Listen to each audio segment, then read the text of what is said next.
also have many displays of books everywhere, and those books that are very attractive and are best books of the month to make sure that the students would really like to read and are interested to read.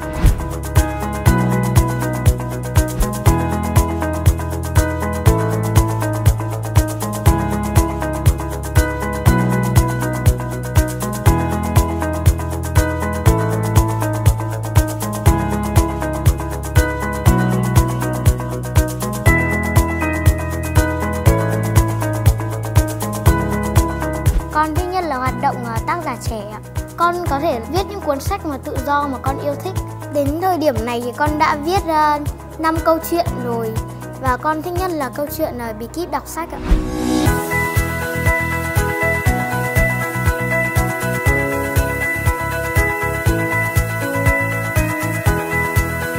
I think it's a great activity to get the children interested in reading.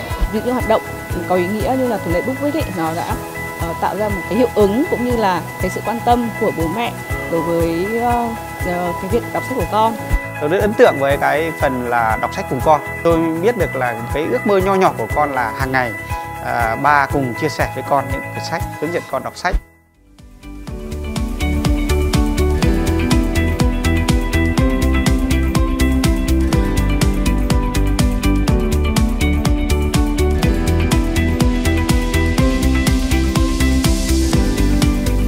Today I just finished the competition, my favorite character. I was very happy when I got the first place, and I just retold the story, The Grasshopper and the Ant.